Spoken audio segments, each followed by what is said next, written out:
Política, com Rosiane Carvalho. 8h29, vamos às informações de política com Rosiane Carvalho. Muito bom dia, Rose. Bom dia para todos os ouvintes da Band News. Oi, Rose. A gente começa aqui destacando hoje sobre aquele assunto que repercutimos, demos aqui em primeira mão. Você trouxe a informação que a ANEEL deve aprovar, no caso, o reajuste médio de 5,31% na conta de luz. Esse pedido feito aí pela Amazonas Energia. Quer dizer que agora possivelmente teremos esse aumento, né?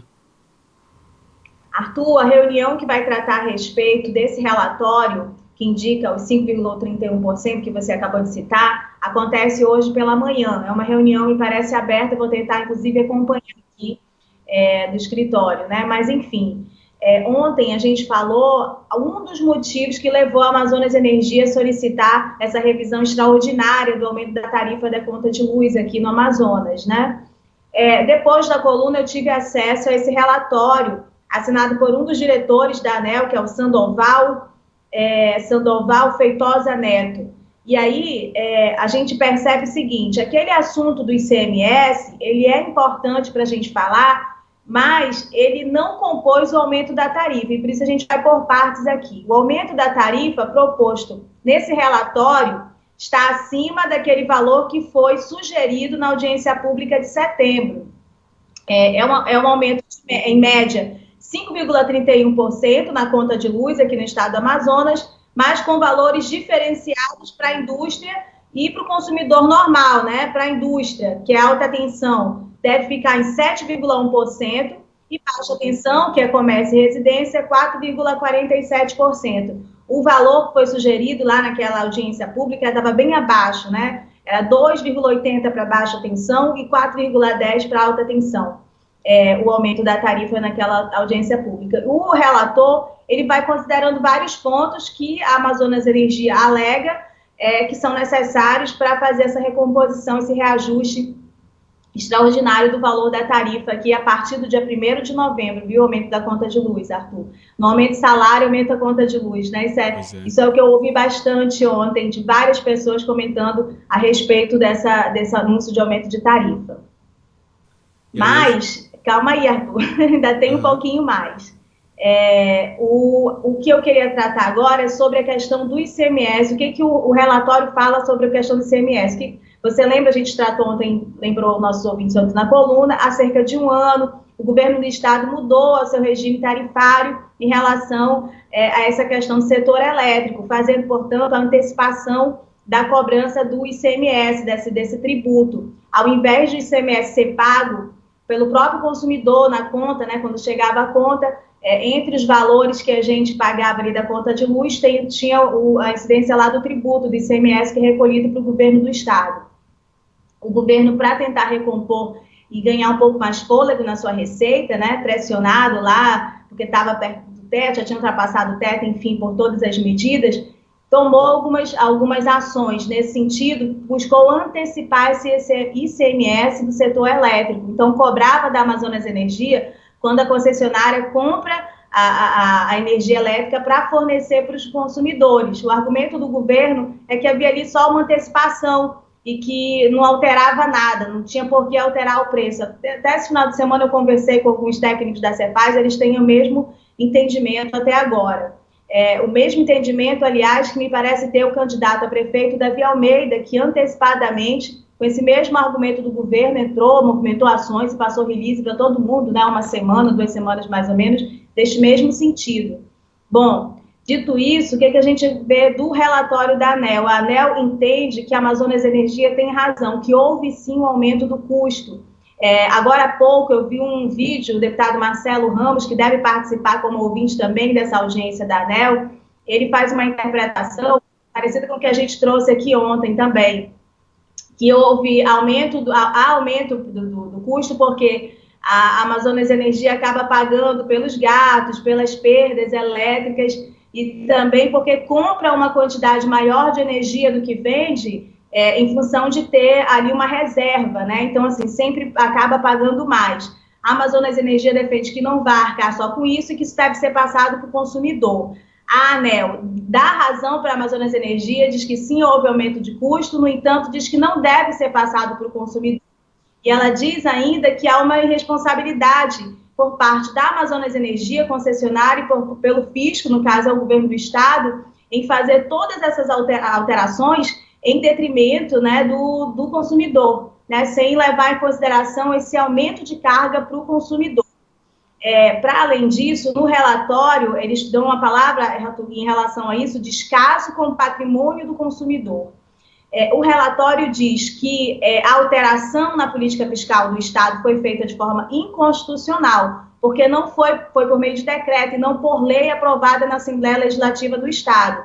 Que, além disso, não respeitou uma noventena que é necessária, que é previsto na Constituição Federal, para passar a vigorar um tributo. Você lembra aí da alteração do IPI que o governo federal, que o presidente Bolsonaro fez, e que só vai entrar em vigor lá em fevereiro, porque tem que respeitar a noventena, né? O relatório da ANEEL fala que essa alteração do ICMS, de antecipação e aumento, portanto, para o consumidor, foi feita de forma irregular, porque teve lei e também porque não respeitou a noventena. Um outro dado desse relatório que eu achei muito grave e importante de destacar aqui, Arthur, é quando ele fala a respeito da jurisprudência, do que já se tem decidido no STF sobre essa questão de antecipar a cobrança tarifária, alteração. Bom, o relatório diz que a diferença entre o valor presumido, né, que o governo cobra antes que aquilo seja realmente faturado, né, antecipa. Então, ele presume que aquele será o valor do tributo. Então, a diferença entre o valor presumido e o valor efetivo da energia elétrica pode ser dada como certa, esse é o entendimento da ANEEL. Uma vez que em mais de um ano de existência o regime de substituição tributária, o valor presumido nunca foi revisado, inclusive em inobservância à própria lei estadual. E aí que impõe uma revisão bimestral, né? E aí o ANEEL diz, o STF já decidiu que há enriquecimento ilícito em favor do Estado ou do contribuinte quando diferem a base de cálculo presumida e a base de cálculo efetiva. Então, portanto, esse relatório sugere que essa alteração, que pode ter um impacto para o consumidor e que nesse momento a ANEEL não permite que tenha, ela significa um enriquecimento ilícito, pode significar um enriquecimento ilícito do Estado nessas alterações tributárias. Eu acho que isso é o mais grave. Eu percebo que esse assunto já está repercutindo bastante aí. O deputado Marcelo Ramos vai participar dessa audiência hoje e deve fazer algum posicionamento em relação a essas alterações. E ele próprio, né, foi que entrou com uma ação no STF no ano passado para que isso não ocorresse, defendendo que haveria um ônus para o consumidor. E o deputado Dermilson Chagas e o deputado Wilker Barreto, que são de oposição, eu acho que eles vão se posicionar sobre isso hoje, porque ontem os dois me ligaram pedindo mais informações a respeito deste relatório. Esse relatório indico para o nosso ouvinte que está acompanhando a programação para acessar o blog da Rosiane Carvalho lá. Você, inclusive, colocou o link lá do relatório, caso o ouvinte queira ter mais informações em relação a esse assunto. Agora, Rose, a gente muda aqui de assunto para falar também do Exclusiva de ontem, né, onde o assunto foi a preparação para as eleições municipais deste ano. Os convidados foram o secretário de Tecnologia da Informação do TRE Amazonas, Jander Valente, o juiz eleitoral na cidade de Canutama, Luiz Cláudio Chaves, e o titular da Procuradoria Regional Eleitoral, Rafael da Silva Rocha. Vamos ouvir um trecho do Exclusiva de ontem, daqui a pouco quero seus comentários também.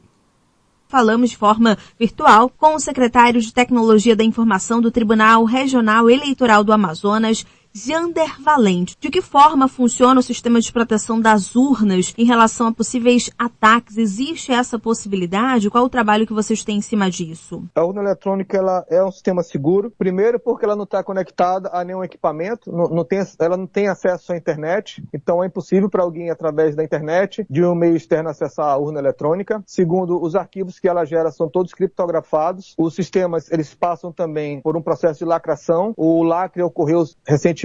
Nesse lacre, todos os sistemas ele recebe uma assinatura eletrônica do Ministério Público, da OAB de alguns órgãos, de partidos políticos, e esse processo de lacre, o fonte dos sistemas recebe um lacre, o resultado desse processo é divulgado na página do TSE. Então hoje a pessoa pode acessar a página do TSE e lá já estarão disponíveis todos os hashes. É um comprovante de que aquele sistema ele foi assinado e pode ser validado. Doutor Luiz Cláudio Chaves, quais são os principais problemas que o senhor identificou e o que lhe surpreendeu positivamente, né? Que já deve ter alguma coisa que possa funcionar no dia da eleição. Olha, o positivo que me surpreendeu é a população, anda quilômetros e quilômetros para poder votar. As pessoas lá, isoladas, no meio da floresta, dão essa importância ao voto. E as pessoas que, às vezes, aqui dentro da cidade, no seu próprio bairro, deixam de votar. Então, esse aspecto aí, esse esforço que essas pessoas fazem para votar, realmente chega a me comover, porque elas têm esperança na democracia. É um exemplo bonito para o resto do Brasil, para todo mundo que mora nos grandes centros. O exemplo que a população das vicinais ali da BR-319, territorialmente pertencentes ao município de Canutama, mas que não tem acesso sequer à cidade de Canutama, somente a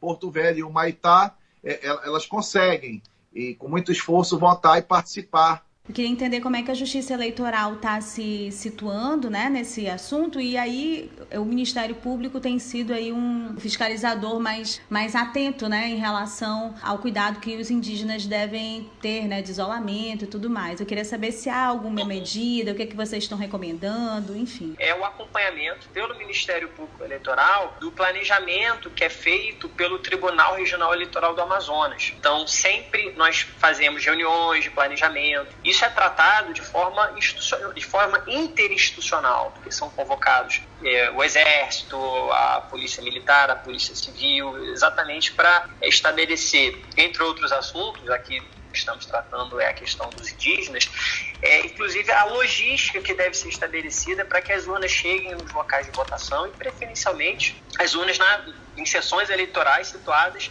nas próprias terras indígenas. Então, linhas gerais, é o que acontece em todas as eleições. Apenas um trecho do Exclusiva de ontem. O ouvinte pode acompanhar acessando o site da bandnewsdifusora.com.br. Rose, obrigado pelas informações. Qualquer novidade, é só acionar a gente. Bom dia para todo mundo.